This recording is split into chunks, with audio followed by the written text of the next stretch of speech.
Hello everyone. In the last class, we saw what is demand and we saw determinants of demand and we saw two different kinds of demands that we study in microeconomics, that is individual demand and market demand. Okay, so let's see demand schedule today. ठीक है, demand schedule क्या होता है? It is a tabular statement showing various quantities of a commodity being demanded at various levels of price during a given period of time. इसमें यहाँ से यहाँ तक तो आधी डेफिनेशन तो डिमांड वाली ही है कि quantities a commodity being demanded at various levels of price during a given period of time. बस हम जब हमारी डिमांड की जो भी डेफिनेशन थी, जो भी हम क्वांटिटी डिमांड करते हैं एट डिफरेंट प्राइसेस, उसको जब हम एक टेबल के फॉर्म में शो कर देते हैं, then it is my demand schedule. Okay, और हमने क्योंकि दो तरीके की डिमांड पढ़ी थी, एक इंडिविजुअल और एक मार्केट, तो पहले हम इंडिविजुअल डिमांड शेड्यूल देख लेते हैं. तो what is individual demand schedule? It is again a tabular statement showing various quantities of a commodity that a consumer is willing to buy at various levels of price during a given period of time. Same definition. अब हम इसको बना के देखते हैं. यहाँ पे हमारे दो कॉलम्स होंगे, एक प्राइस, एक एक होगा हमारा क्वांटिटी डिमांडेड. ये हम यूनिट्स में देखेंगे. तो let's assume that this is price of banana and this is individual units of banana. Okay, so when the price of banana is rupees 5, I am ready to buy only 1 unit of banana. When price of banana falls to rupees 4, I will buy 2 units of banana. और फिर ये further और fall करता है जब, तो I will buy even more and more units of banana. तो this is my demand schedule कि जब प्राइस 5 थी तो मैंने 4 बनानास खरीदे, जब प्राइस 4 हो गई तो मैंने 2 खरीदे, जब 3 हो गई तो मैं 3 ही खरीद रही हूँ, और जब 2 हुई तो 4 एंड 1 हो गई जब price, then I am buying 5 units of banana. What is this demand schedule showing? It is highlighting the inverse relationship between price of a commodity and its quantity demanded, कि इसकी प्राइस में और ये quantity demanded में inverse relationship show कर रहा है. What is the inverse relationship? That when price is falling, the quantity demanded is increasing. Okay, when price of the banana is falling, quantity demanded is increasing. Earlier I was buying only 1 unit of banana, now I am buying, when price is rupees 1, I will be buying 5 units of banana. I hope it is clear. अब हम देखते हैं market demand schedule. Market demand schedule भी same ही है. It refers to a tabular statement showing various quantities of a commodity that all the consumers are willing to buy at various levels of price during a given period of time. Sorry. तो market demand schedule क्या show करता है?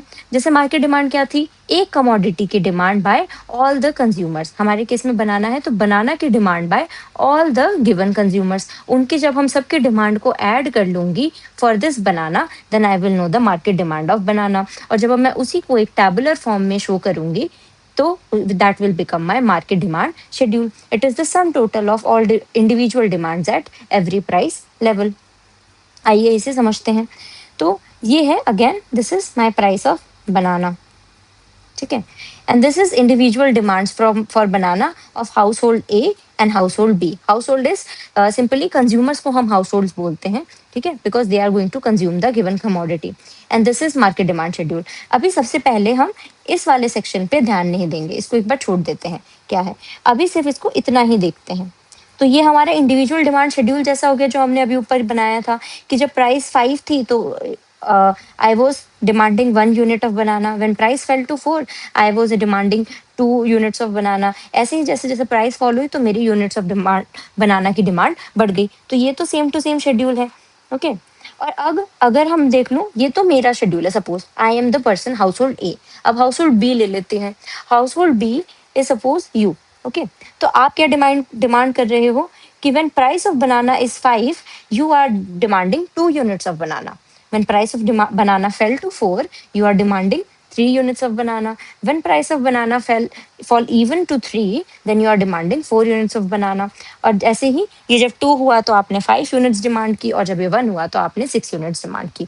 Why is this so? आपने ज्यादा क्यों demand किया मुझसे comparatively? Because your income might be more, right? आपका budget might be more than me, so that's why your sets are different. But यहाँ पर भी जो रिलेशनशिप है वो सेम टू सेम है. देखो, प्राइस जब फॉल हो रहा है, इस केस में भी यूनिट्स इंक्रीज हो रही थी, क्वांटिटी डिमांडेड इंक्रीज हो रही थी, एंड यहाँ पर भी इंक्रीज हो रही है. The values are different, but it is showing the same trend that when price of a commodity fell, the quantity demanded increases. Okay, ये हुआ.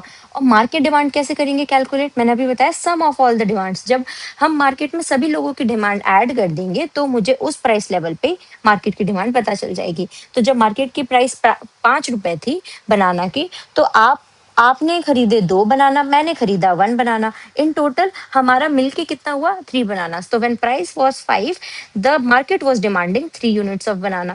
When price fell to 4, then the market was demanding 5 units of banana. Where did this 5 come from? 2 plus 3, my units of banana and your units of banana. Then when price fell to even 3, then we demanded 7. Similarly 9 and 11. I hope it is clear कि ये market demand schedule है. उसके अंदर हम individual वाले को क्यों दिखा रहे हैं, to make it clear that it is this market demand is sum total of demand of A and B. Okay, तो हमारा इस प्राइस पे ये हमारी मार्केट डिमांड हो गई. I hope it is clear to everyone. अब हम देखते हैं, हमने डिमांड शेड्यूल देख लिया, तो हम समझते हैं डिमांड कर्व क्या होता है. अभी तक जैसे हमने टोटल यूटिलिटी में, मार्जिनल यूटिलिटी में, वहां पर जैसे डिमांड यूटिलिटी शेड्यूल से यूटिलिटी कर्व बनाए थे, वैसे ही सेम टू सेम बनेगा. जब हम हमारे tabular this representation of demand and price, हम इसको जब ग्राफ के फॉर्म में शो करेंगे, then it will become my demand curve. तो यही डेफिनेशन है. It is a graphical representation of demand schedule.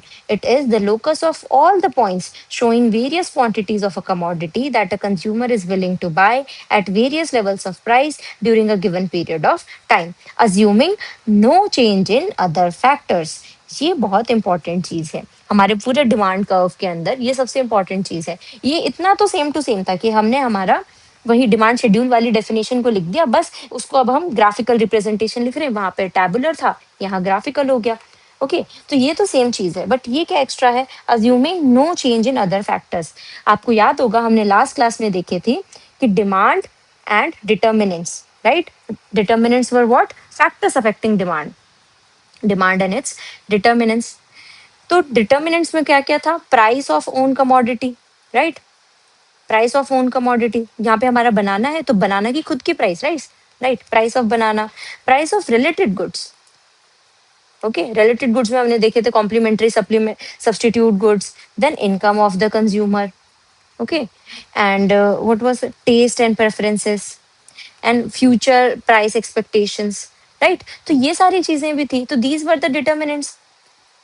तो अभी हमने यहाँ पे कौन से फैक्टर लिए हैं, इसके अंदर we are only assuming various quantities that consumer is willing to buy at various levels of price during a given period of time. तो यहाँ पर हम सिर्फ उसका ओन प्राइस ही ले रहे हैं, बाकी फैक्टर्स को हम अभी नहीं अज्यूम कर रहे हैं, सब एक साथ नहीं चेंज करेंगे. तो these factors, these other determinants that we studied, we are assuming them to be constant, कि उनमें कुछ साथ में चेंज नहीं आया है. ऐसा कुछ नहीं हुआ है कि टेस्ट एंड प्रेफरेंसेस का अगर मैं एग्जाम्पल लेके समझाऊं कि प्राइस भी कम हो रही है बनाना की 5 से ₹4 पे, और टेस्ट एंड प्रेफरेंसेस, लोग अब बनाना की डिमांड भी मतलब ट्रेंड ऐसा हो गया है कि बनाना खाना हेल्दी नहीं है, तो अब लोग बनाना नहीं खा रहे हैं. This is just an example. Okay, तो ऐसा भी कुछ साथ में नहीं हुआ है. हम ये अज्यूम कर रहे हैं कि टेस्ट प्रेफरेंसेस सबके सेम टू सेम चल रहे हैं जैसे अभी तक थे, उनमें कोई एक्स्ट्रा ऑर्डर, कोई चेंज नहीं आया है, सिर्फ प्राइस में ही चेंज आ रहा है. तब हम हमारा डिमांड कर्व बनाएंगे, उसके अंदर बाकी चीजों को कांस्टेंट रख रहे हैं. Okay, so it shows what? It shows the inverse relationship between quantity demanded of a commodity with its price, keeping other factors constant. वही सेम जो हमारा डिमांड शेड्यूल शो कर रहा था. अब हम इंडिविजुअल डिमांड कर्व बनाते हैं. हम इन सबको क्यों कांस्टेंट रख रहे हैं, you might ask, to keep our calculations easy. क्योंकि एक साथ सारे फैक्टर्स ही जब अफेक्ट करने लग जाएंगे तो it will become very difficult to draw any conclusion. ठीक है, कि प्राइस तो फॉल हो रही है, पर साथ साथ में लोग इसको अनफेवरेबल भी मान रहे हैं, तो डिमांड बढ़ने की जगह कम हो जाएगी, राइट. तो हम एक कंक्लूसिव आंसर पर नहीं आ पाएंगे, इसीलिए हम एक टाइम पर एक ही फैक्टर को देखेंगे. तो डिमांड कर्व में हम सबसे पहले कौन सा फैक्टर देखेंगे, we are assuming only price of the given commodity. ठीक है, I hope it is clear. तो अब हमारे दो तरीके की डिमांड्स थी, अगेन इंडिविजुअल एंड मार्केट. तो इंडिविजुअल डिमांड कर्व सबसे पहले देख लेते हैं, ये क्या होता है. It refers to graphical representation of individual demand schedule. Simple सी डेफिनेशन। और अगर आपको एक्सपैंड करके लिखना हो एग्जाम में, तो बस यहाँ के बाद में it is the graphical representation of individual demand schedule की जगह उसकी डेफिनेशन लिख दो जो इंडिविजुअल डिमांड शेड्यूल की थी। That is graphical representation of various commodities that a consumer is willing to buy at various levels of price during a given period of time। तो ये हो जाएगी डिमांड, इंडिविजुअल डिमांड कर्व की दूसरी definition. This is just for school students, right? 11th-12th के जो students हैं, अगर आपको ही लिखनी आती हैं ये सब डेफिनेशंस एग्जाम में, यूपीएससी एंड स्टेट पीएससीज में ये डेफिनेशंस नहीं पूछी जाती हैं। उन्हें सिर्फ डिमांड कर्व से डेरिवेशंस समझना उनके लिए वो ज़्यादा इंपॉर्टेंट हो जाता है। And sometimes in mains, in few exams, they might ask you to draw this demand schedule and demand curve. Okay, तो हम डिमांड कर्व बना लेते हैं। तो यही सेम कर्व है, इसलिए मैंने इसको पहले ही ड्रॉ कर लिया था कि हमारी वाई एक्सिस है, ये हमारी एक्स एक्सिस है। हम वाई एक्सिस पे प्राइसेस को लेंगे, एक्स एक्सिस पे we will take quantity demanded की यूनिट्स। बनाना की हमारी प्राइस फेल कर रही थी, तो फ्रॉम 5 4 3 2 1, एंड यहाँ पे क्वांटिटी इंक्रीज हो रही थी 1 2 3 4 5। तो ऐसी जब 5 यूनिट्स ऑफ बना प्राइस जब 5 थी, तो I was demanding only 1 unit of banana. When price fell to 4, I demanded 2 units of banana. When price either even further fell to 3, then I demanded 3 units of banana।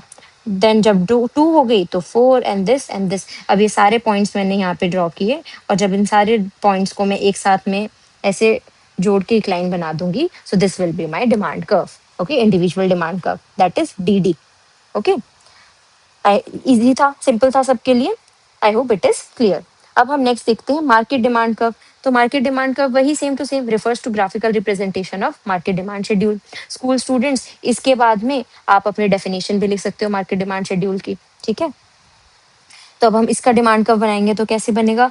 वही Y axis पे prices of banana and x axis पे quantity demanded.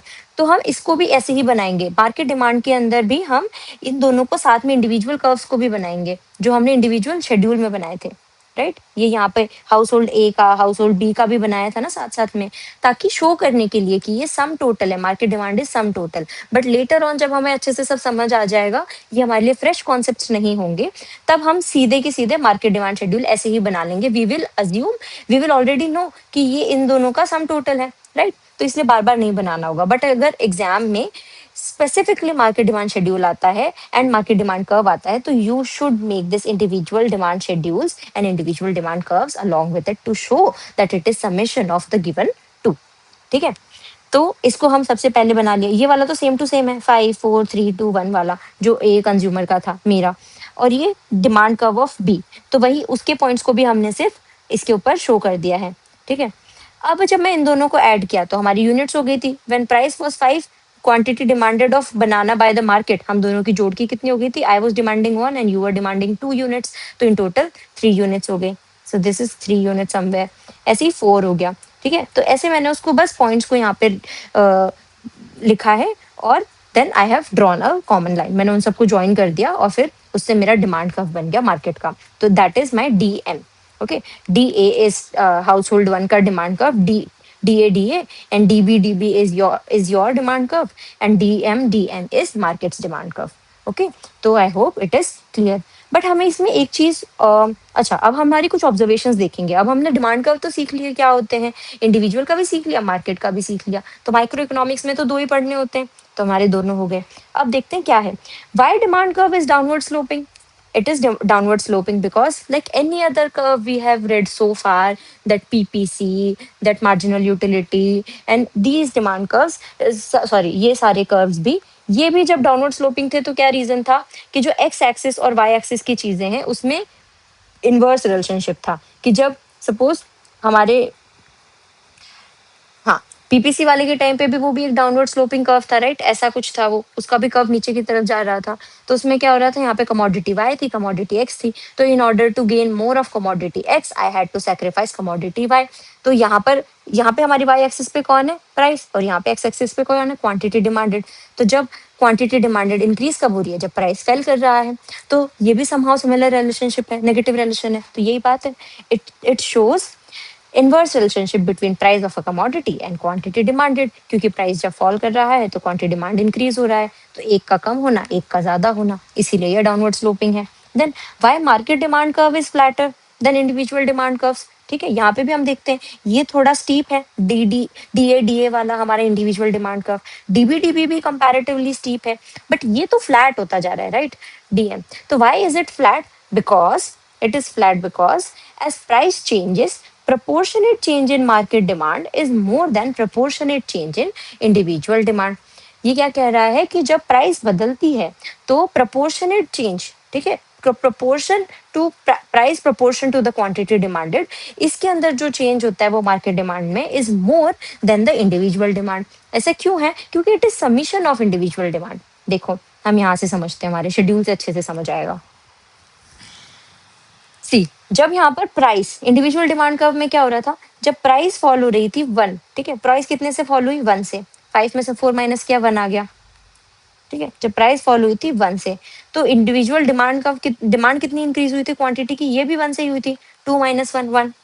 फिर यहाँ पे ये further fall हुआ तो यहाँ पे भी, तो यहाँ पर 1 का ही चेंज आ रहा था। ठीक है, प्राइस 1 से फॉल हो रहा है और क्वांटिटी डिमांडेड 1 से इंक्रीज हो रहा है। इस केस में भी क्या हो रहा था, ये तो हमारे एग्जाम्पल बहुत ही छोटू थे, इसको हम बड़ा भी कर सकते हैं, बट यहाँ पे हम इसमें भी देख लेते हैं। जब प्राइस 5 से 4 फेल हुई तो इंडिविजुअल डिमांड में एक ही डिफरेंस आया, एक ही यूनिट का, बट मार्केट डिमांड में कितना आया? पहले तो 5 पे 3 थी और ये 5 हो गई, तो यहाँ पर 2 का चेंज आ गया, राइट, 2 क्वांटिटीज इंक्रीज हुई हैं, क्वांटिटी डिमांडेड इंक्रीज हुई। तो this is showing what, proportionate change in price in quantity demanded in market is more then individual demand. ठीक है, क्योंकि यहाँ पे सिर्फ एक ही का चेंज आ रहा है और यहाँ पे 2 का चेंज आ रहा है, तो कंपैरेटिवली ब्रॉडर चेंज है। ओके, हम और भी ज्यादा जितने भी एग्जांपल्स आप बनाना चाहो ये हमेशा ज्यादा होगा, क्यों? क्योंकि इन दोनों का समीशन होने वाला है, तो comparatively it will show broader broader change. Okay, तो दिस इज द रीजन कि my market demand curve is going to be more flat.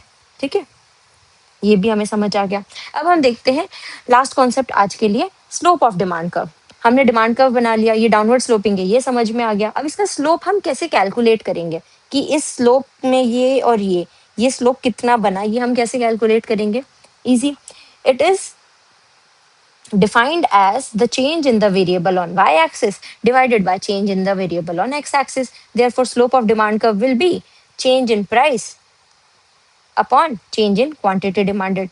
Y axis के वेरिएबल को डिवाइड जब कर देंगे एक्स एक्सिस के वेरिएबल के चेंज से, तो हमारा आ जाएगा डिमांड कर्व का स्लोप। ठीक है, तो क्योंकि वाई एक्सिस पे हमारा क्या शो कर रहे हैं हम, we are showing price of banana, and यहाँ पे हम शो कर रहे हैं क्वांटिटी डिमांडेड ऑफ बनाना। तो उससे हमें समझ में आ जाएगा कि मेरे जब प्राइस का चेंज को मैं क्वांटिटी डिमांडेड के चेंज से डिवाइड करूंगी तो I will find my slope. So due to inverse relationship between price and demand, the demand curve slopes downward. ये हम पहले देख चुके हैं, and therefore slope is a negative slope, क्योंकि हमेशा नेगेटिव ही वैल्यूज आएंगी। देखते हैं कैसे आएंगे नेगेटिव वैल्यूज। जैसे देखो, ये हमारा डी डिमांड कर्व है, यहाँ पे प्राइसेस है, यहाँ पे क्वांटिटी डिमांडेड है। When price is suppose at this point हम इसको नाम दे देते हैं A, okay, and this is point B. तो पॉइंट ए पे हमारा क्या हो रहा है, प्राइस है 8 रुपीज, ओके, ये है प्राइस, एंड पॉइंट और क्वांटिटी डिमांडेड क्या है हमारी, is 2 units. And when B point पे क्या हो रहा है, ये पॉइंट ए पे था, पॉइंट बी पे क्या हो रहा है, price is 4 rupees, price fall हो गई है, it is 4 rupees now, and इसके रिस्पेक्ट में हमारी क्वांटिटी डिमांडेड कितनी है, ये इंक्रीज हो गई है, इट इज 4 यूनिट्स नाउ। ठीक है, तो हम स्लोप कैसे कैलकुलेट करेंगे, चेंज हुआ ना, ठीक है, तो चेंज हमेशा कैसे कैलकुलेट किया जाता है, चेंज इज जो न्यू प्राइस है और न्यू वैल्यूज है, न्यू प्राइस है, new quantity demanded minus old values. Okay, तो न्यू वैल्यू क्या है, 4, प्राइस की पहले कैलकुलेट कर लेते हैं, 4 माइनस 8 अपॉन में, फॉर्मूला यही था ना, upon change in quantity demanded. तो this is new is 4 units minus 2 units of quantity demanded. तो 4 minus 8 is -4 and 4 minus 2 is 2. तो आंसर क्या आया, -2। तो the slope of these 2 points और this demand curve is, यहाँ पे हमने देखा ये क्या है, is -2। ठीक है, इस पे स्लोप हमारा कैलकुलेट हो गया, -2 आ गया। आई होप इट इज क्लियर। और ये माइनस यहाँ पे क्या सिग्निफाई कर रहा है? It is not signifying any rigid calculations, बस ये सिग्निफाई कर रहा है the inverse relationship between price of the given commodity and quantity demanded. इसमें सारी की सारी वैल्यूज हमेशा नेगेटिव ही आएंगी, क्योंकि इनका रिलेशनशिप भी नेगेटिव है। अगर प्राइस बढ़ जाता है तो क्वांटिटी डिमांडेड पीछे आ जाएगा, फॉल करेगा तो यहाँ पे बड़ी वैल्यू आ जाएगी, तो it will become negative. I hope it is clear to everyone. तो आज हमने पढ़ा demand schedule, individual demand and market demand, demand curve, individual demand and demand curve, and finally slope of this demand curve. And another thing about this slope of demand curve is it measures the flatness or steepness of the demand curve. So it is based on absolute change in P and Q, or price and quantity demanded. वही absolute change की ही बात हो रही है, क्योंकि absolute कैसे हुआ? Absolute is because of the हम यहाँ पे एग्जैक्ट वैल्यूज यूज कर रहे हैं कैलकुलेट करने के लिए। ठीक है, तो उससे हमें एग्जैक्टली पता चल जाएगा कौन कितना फ्लैट है, कौन कितना स्टीप है। ठीक है, ये बस सिंपल सी बात थी। तो आज का हमारा इतना ही था। In the next class we are going to understand one of the most important concepts for 11th-12th students, for UPSC aspirants, and for state PCS students. Okay, so the law of demand. Okay, इसके इसी पर based है हमारा first. हमने देखा था ना, market forces होती हैं। मार्केट फोर्सेस में हमारी दो ही फोर्सेस थी, market forces of demand and supply. तो हमारा जो पूरा डिमांड है, demand is based on this law of demand. तो हम उसे देखेंगे कि वो क्या होता है, उसका डेरिवेशन हम कैसे कर सकते हैं लॉ ऑफ डीएमयू से, and the reasons for law of demand की ऐसे ही क्यों काम करता है, एंड एक्सेप्शंस टू इट, कि what are the few exceptions to this law of demand. Okay, I hope you liked the video. If you liked it, please press the like button, subscribe to the channel, and share it with your friends. See you in the next video. Thank you.